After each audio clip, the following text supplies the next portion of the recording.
Hey guys, welcome back. It is finally time to look at the year 2024. My end of year list is out. Thank y'all so much for the support. It's been really awesome to see so many new followers and people joining the community. But we're not going to be looking to the past here. We're going to be looking forward to the next year as we have some really exciting releases on the horizon. Some that we don't know exactly when they're coming out, and others may not even come out this year, so I apologize in advance. Last year I had an issue where I put Dune and I Just Saw the TV Glow, which are two movies that I'm still very much anticipating. So in celebration of the new year, I compiled 10 movies that I'm really excited about. These range all the way from blockbusters, auteur filmmakers, all the way down to the independents and some of the smaller filmmakers. So you'll get a wide variety of films. But starting off, we're going to start with a big one, a big name, and that's Bong Joon-ho with Mickey 17, starring Robert Pattinson. Bong Joon-ho's return to science fiction after his very critically acclaimed Parasite. Certainly one of the best filmmakers working today. Working with a book that it's based on that I keep passing it in Barnes & Noble. And I'm like, should I read it or should I just wait? And I guess I've just decided I'm gonna wait. Even though this date has changed already, it was originally supposed to come out in March. Now it's looking like it's gonna be more of a awards release schedule. I'm still very excited, even though we've had the same image for like a year now of Robert Pattinson laying down staring at us. Yeah, Mickey 17. It's gonna be a good one. And we're actually gonna be staying with Warner Brothers here. I guess I'm doing all my big movies here first. George Miller is returning to the Mad Max series, doing a prequel of a character from Mad Max Fury Road. It sounds like gibberish, I'm sorry, but it's Furiosa, starring Anya Taylor-Joy and Chris Hemsworth. Fury Road was just such a phenomenal feat of action set pieces and just great storytelling as well. The trailer looks really great. It looks like it's going to be right back to where we were a couple of years ago. And it'll be nice to see Chris Hemsworth and Anya Taylor-Joy get another film that highlights, I think, some of their strengths, particularly Chris Hemsworth, who just has had a really rough go of it. And for this next one, we're actually going to be going to the end of the year. This is supposed to be coming out in Christmas, which is perfect for this movie. Robert Eggers is doing Nosferatu. Yes, if there is a filmmaker working today that is going to remake Nosferatu, it would be Robert Eggers. To say that I'm excited is an understatement. I think his last three films that he's released are just like upper tier movies, just phenomenal films. And to see this cast is really exciting. Bill Skarsgård is going to be playing Count Orloff, and Lily Rose Depp is in here, Nicholas Hoult, Aaron Taylor-Johnson, and of course Willem Dafoe. There's already an image of him surrounded by live rats. Yes, I am very excited for this movie. I hope that this movie gets a little bit more love than The Northman did, which is a film that I thought was absolutely phenomenal and got way overlooked. So yes, Nosferatu, it's gonna be a fun movie. Happy Christmas to me. All right, let's do something a little smaller here. This one I think is coming out a little sooner in the year, and that's Love Lies Bleeding. This is directed by Rose Glass, the filmmaker of The Wild Saint Maud, which was a movie that came out during the pandemic, and unfortunately it just kind of got buried in the pandemic output stuff. But this one looks phenomenal. I saw the trailer the other day. It's starring Kristen Stewart and Ed Harris, and I think a newcomer, Katie O'Brien. I don't think I've seen her in much. Looks a little pulpy. It looks like a lot of fun, visually striking.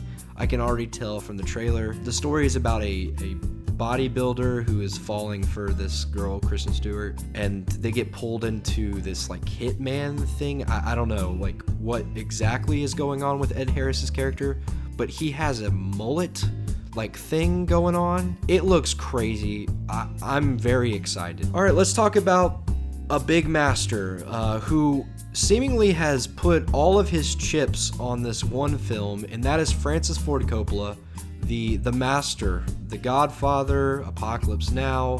Jack is now returning with Megalopolis, which is his long touted project that he's been working on for a very long time. It is focused around New York City rebuilding itself after a disaster. I believe it has already been shot. It's in post-production, but it has an astounding cast. Adam Driver, Lawrence Fishburne, Shia LaBeouf, Giancarlo Esposito is in there, Aubrey Plaza, Jon Voight, Forrest Whitaker, Jason Schwartzman, Dustin Hoffman.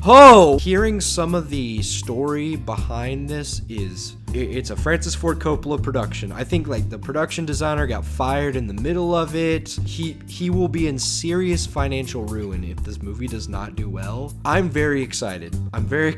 Francis Ford Coppola living on the edge, one of the great filmmakers. And I guess I'll just move my way over to another legend, Paul Schrader. Certainly budgets very different, but two great filmmakers from the 70s and 80s. And Paul Schrader's new film, Oh Canada, is coming out. It's actually already been shot as well. It's starring Richard Gere, so they're reuniting after 30 plus years since American Gigolo. Hollywood's new boy craze, Jacob Elordi, also starring in it. I'm always very excited to see what Paul Schrader has up his sleeves. I love Paul Schrader, but this is a story that's supposed to be about a filmmaker that is basically being interviewed and going back through his own life, dealing with his legacy, which we've been seeing a lot of filmmakers deal with their own legacy.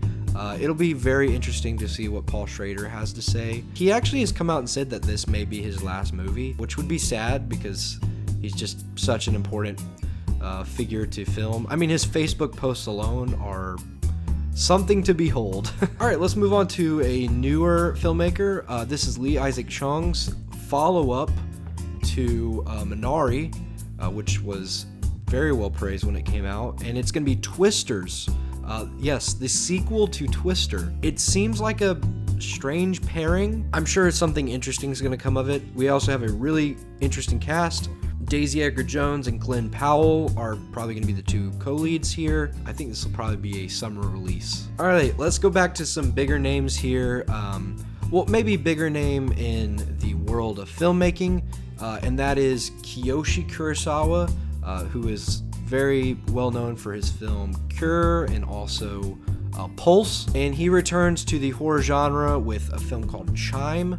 We don't really know too much about it, but if you've seen any of Kiyoshi Kurosawa's films, you'll know that this is one of the best filmmakers in the horror genre. Even though it's not really horror, it's more like psychological dramas that leave you terrified. So I guess horror, but I'm really excited to see this movie. I think it's going to be releasing at Cannes or one of the festivals. One that may be a little unknown to everyone here, but that's the fun of it. We get to highlight some of the big ones and some of the smaller films. And this is one that really caught my eye. Audrey Dewan, but is going to be returning to making a movie this year with Emmanuel, which is starring Naomi Merlan from Portrait of a Lady on Fire fame, as well as Tar. Looks like it's going to be a really fascinating story about a woman trying to discover herself in Bangkok. If you haven't seen the one that she really was known for, it's called Happening, which was a really powerful film that came out in 2020. Another one of those movies that kind of got swallowed up by the pandemic, but a really, really great filmmaker and a really great lead actress here. We also have Naomi Watts coming in support. Some really great names and a filmmaker that seems to be really exciting. I would definitely highlight this movie as the year moves on. And we'll end on a big name director here. David Cronenberg is going to return to the horror genre. I really, really loved his last film, Crimes of the Future. This new one is called The Shrouds, which is starring Vincent Cassel. We also have Diane Kruger, Guy Pearce here. I'm very excited to see what Cronenberg does next in the horror genre. He's certainly one of those key figures in horror, but just in filmmaking in general. All right, those are 10 movies. Like I said, these are not the only 10 movies coming out this year, so keep an eye out. Leave some comments down below of movies you're really excited about. Also, thank y'all so much for all the new people that have been joining the channel. If you're new to the channel, I do talk a lot about new films. But I also love highlighting great films from the past in my In Review series. So if there's a movie from the past that you would really like me to review, drop a comment below. I try to do one a month.